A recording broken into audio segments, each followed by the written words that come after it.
Hello homies, welcome back to నా పేరు John.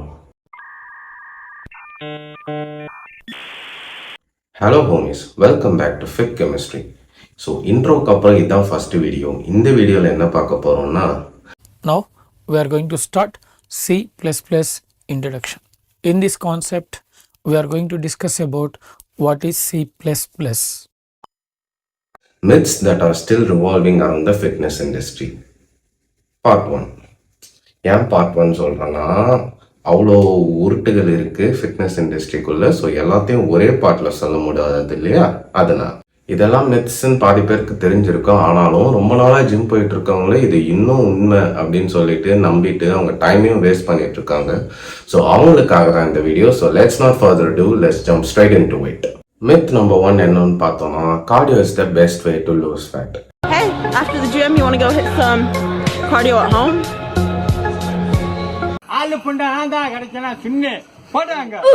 என்னப்பா நீ காலங்காலமா என் ட்ரைனர்ஸ்லாம் கார்டியோ பண்ணாதான் வெயிட் குறையும் அப்படின்றாங்க. நீ என்னப்பா மாற்றி சொல்கிற அப்படின்னா, கார்டியோ பண்ணாதான் வெயிட் குறையன்றதுக்கும் கார்டியோ பண்ணால் வெயிட் குறையன்றதுக்கும் நிறைய டிஃப்ரென்ஸ் இருக்குது. எஸ், கார்டியோ பண்ணால் கண்டிப்பாக வெயிட் குறையும். ஆனால் உங்கள் டயட்டும் அண்டு வெயிட் ட்ரைனிங்கும் கரெக்டாக இல்லைன்னா நீங்கள் கார்டியோ பண்ணுறதே வேஸ்ட்டு. ஏன்னா ஒரு சேயிங் இருக்குது, you cannot outrun a bad diet. இப்போ உங்கள் டயட்டு கன்றாவியாக இருந்து நீங்கள் என்ன தான் கார்டியோ பண்ணாலும் அந்த கேலரிஸ் நீங்கள் டெஃபிசிட்க்கு கொண்டு வர முடியாது. ஃபார் எக்ஸாம்பிள், இப்போ ஒரு பிரியாணி சாப்பிட்றீங்கன்னா அந்த பிரியாணியை நீங்கள் பேர்ன் பண்ணுன்னா ஒரு 2 hours ஜாக் பண்ண முடியும். ஆனால் அதெல்லாம் நம்மளால் பண்ண முடியாது. ஸோ அதுக்கு பேசாமல் நம்ம டயட்டை ஒழுங்குபடுத்திட்டு கொஞ்சம் கார்டியோ கொஞ்சம் வெயிட் ட்ரைனிங் பண்ணிட்டாலே போதும். இஷ்டத்துக்கு தின்னுட்டு இஷ்டத்துக்கு கார்டியோ பண்ணுறேன்னு பண்ணிங்கன்னா உங்களுக்கு ரிசல்ட் வராது. புரியுதா? Can you catch my point? It's nice, no? myth number 2. எனக்கு தெரிஞ்சு நிறைய பேர் இதை ஃபேஸ் பண்ணியிருப்பீங்கன்னு நினைக்கிறேன். என்னன்னு பார்த்தோன்னா, do this 10 minutes of ab workouts to burn this portion of your belly fat அப்படின்னு சொல்லிட்டு, ஆக்சுவலாக என்னன்னா, you cannot spot it as a body fat, at least not in this universe. ஓகேவா? பாடி ஃபேட்டுன்றது உங்களோட டயட்டையோ இல்லை ஒர்க் அவுட்டையோ பேஸ் பண்ணி குறையிறதோ ஏறுறதோ கிடையாது. It is based on genetics. ஓகேங்களா? It is all predetermined. நம்ம பாடி சில பேருக்கு டிஃப்ரெண்ட் ஆகும். ஒருத்தவங்களுக்கு ஃபஸ்ட்டு பெல்லி ஃபேட்டு குறையும், ஒருத்தவங்களுக்கு ஃபஸ்ட்டு ஃபேஸ் ஃபேட்டு குறையும். அதே மாதிரி இன்க்ரீஸ் ஆகும்போது ஃபஸ்ட்டு பெல்லி ஃபேட் ஒருத்தவங்களுக்கு போடும், அப்புறம் ஃபேஸில் ஃபேட் போடும். சரிங்களா? It all depends on genetics. நீங்களே யோசிச்சு பாருங்கள். இப்போ ஒரு ஒர்க் அவுட் பண்ணுறோன்னா, ஒரு மசிலை ஒர்க் பண்ணுறோன்னா, அந்த மசில் பில்ட் ஆகணும் தான் நம்ம ஒர்க் அவுட் பண்ணணும். இப்போ பைசப் ஒர்க் அவுட் பண்ணுறோன்னா பைசப்ஸ் பெருசாகணும் தான் நம்ம ஒர்க் அவுட் பண்ணணும். அதே மாதிரி தான் ஆப்ஸ் மசிலும், இந்த 6 பேக்குன்னு சொல்கிறோம் இல்லைங்களா, அந்த மசிலும் நீங்கள் ஒர்க் அவுட் பண்ணால் அது பெருசு தான் ஆகுமே தவிர அதை சுற்றி இருக்கிற ஃபேட்லாம் குறையாது. ஸோ அதே மாதிரி தான் ஆப் ஒர்க் அவுட் பண்ணாலும் உங்களுக்கு பெல்லி ஃபேட்டு குறையாது. பெட்டர் நீங்கள் என்ன பண்ணலான்னா, ஆப்ஸ் ஒர்க் அவுட்ஸ் எல்லாம் கொஞ்சம் குறைச்சிட்டு உங்கள் டயட்டும் கார்டியோவும் நல்லா ஃபோக்கஸ் பண்ணி பண்ணிங்கனாலே உங்களுக்கு பெல்லி ஃபேட்டு குறையும். அப்படியா? என்ன வெயில்ரா சாமி! பார்த்தீங்களா உங்களுக்காக ஃபேன் கூட போடாமல் வீடியோ போட்டுட்ருக்கேன். நீங்கள் சொல்லலாம், ஃபேன் போட என் ஃபேன் போட்டு பண்ணலாம் மேடா லூஸ் பண்ணிட்டாரு அப்படின்னு.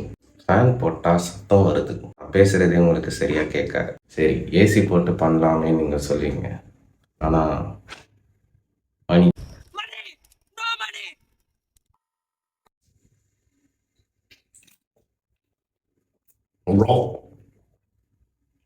நிறைய தண்ணி குடிங்க ஹோமிஸ். Stay hydrated.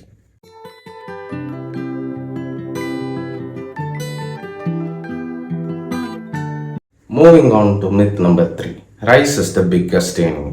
நிறைய பேர் இன்னும் நினச்சிட்டு இருக்காங்க, என் டயட்லேருந்து ரைஸ் மட்டும் தூக்கிட்டு சப்பாத்தியாக நவுத்தினா டாப்பில் வருவேன் அப்படின்னு.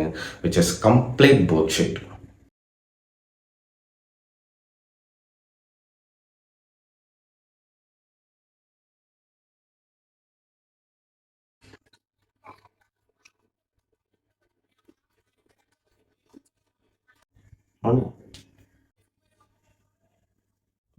ஸ்டார்ட் பண்ணிட்டேன்டா. சூப்பர்டா. அப்படிதான் இருக்கணும், அப்படியே தங்கிடக்கூடாது. ஏதாவது கம்பேக் கொடுக்கணும் கண்டிப்பாக. நீ வேணா பாருங்க, அவ்வளோதான். டைலட் அண்ட் ஃபிசிக்கு தான். என்ன டயட்டு? நீ ரைஸே எடுக்கிறது இல்லை, ஒன்லி சப்பாத்தி தான். ஓ ஓகே. எத்தனை சப்பாத்தி? 7.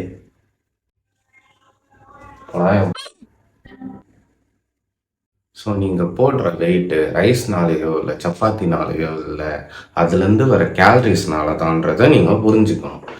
ஸோ நீங்கள் ரைஸு சாப்பிட்டா அதிகமாக சாப்பிட்டாலும் வெயிட் போடும், சப்பாத்தி அதிகமாக சாப்பிட்டாலும் வெயிட் போடும். அதே மாதிரி ரைஸை கம்மியாக சாப்பிட்டா வெயிட் குறைக்கலாம், ஆனால் சப்பாத்தியை அதிகமாக சாப்பிட்டாலும் வெயிட் ஏறிடும். ஸோ என்ன டைப் ஆஃப் ஃபுட்டு சாப்பிட்றோன்றதை விட எவ்வளோ குவான்டிட்டி சாப்பிட்றோம், எவ்வளோ அமௌண்ட் ஆஃப் கேலரி சாப்பிட்றோன்றதை ட்ராக் பண்ணுங்கள். So quantity matters. I'm not wrong. Scientifically. Rice சாப்பிட்றேன்னா வெயிட் குறையணும், என்ன சாப்பிட்றேன்னா இட்லி தோசை. ஜோக்கர், இட்லி தோசை என்ன காய்கறி அந்த வார்த்தை. லாஸ்ட்டாக myth number 4, lifting heavy weights will make you look bulky. Really bro? சில பேர் வருவாங்க, ப்ரோ எனக்கு நல்லா அஸ்தட்டிக்காக வரணும் ப்ரோ, ஃபிசிக் இந்த ப்ரோ இந்த பாடி பில்டர் ஆக வேணாம் ப்ரோ. அவ்வளோ ஈஸி இல்லைப்பா. ஏன்னா as a natural lifter you cannot build more than 5 to 6 kilograms of muscle per year. ஓகேவா? 5-6 கிலோக்கு மேலே as a நேச்சுரலாக ஒரு வருஷத்துக்கு அவ்வளோதான் பில்ட் பண்ண முடியும் as a நேச்சுரலாக. அதுக்கு மேலே முடியாது. அதுவே நான் எப்படி சொல்கிறேன்னா, அந்த 5-6 கிலோன்றது ஒரு பீக் ஜெனட்டிக்ஸு, பீக் டயட், அதுக்கு மேலே பீக் ட்ரைனிங் இருக்கிறவங்களுக்கே 5-6 கிலோன்றது தான் மேக்ஸு. ஸோ நம்மளை மாதிரி நார்மல் பீப்புள்ஸ்க்குலாம் ஒரு 4 கிலோன்றதே பெரிய விஷயம், அதுவே கஷ்டம். ஸோ அந்த மாதிரி இருக்கும் போதும் நம்ம நேச்சுரலாக ட்ரைன் பண்ணும் போதோ பல்கியாக பாடி பில்டர் மாதிரிலாம் ஆக மாட்டோம். எப்போனா நல்லா பொதன்னு that is because your diet is trash. ஓகேங்களா? ஸோ அந்த மாதிரி நம்ம ஈவன் நம்ம ட்ரை பண்ணால் கூட நம்மளால் நேச்சுரலாக ஒரு பாடி பில்டர் மாதிரிலாம் தெரிய முடியாது. அவ்வளோதான் ஹோமிஸ், வீடியோ ஒரு நிறைவுக்கு வருது. இந்த வீடியோவில் ஃபிட்னஸ் மித்ஸ் பார்ட் 1 பார்த்துருக்கோம். ஃப்யூச்சரில் நிறைய பார்ட்ஸ் வரும்னு நம்புவோம். ஹோப்ஃபுல்லி உங்கள் ஃப்ரெண்ட்ஸ் யாராவது இன்னும் இதெல்லாம் நம்பிட்டு இருந்தாங்கன்னா அவங்களுக்கு இதை சென்ட் பண்ணுங்கள். ஸோ அப்புறம் வாழ்க்கைலாம் எப்படி போகுது? Oompa Pogudu.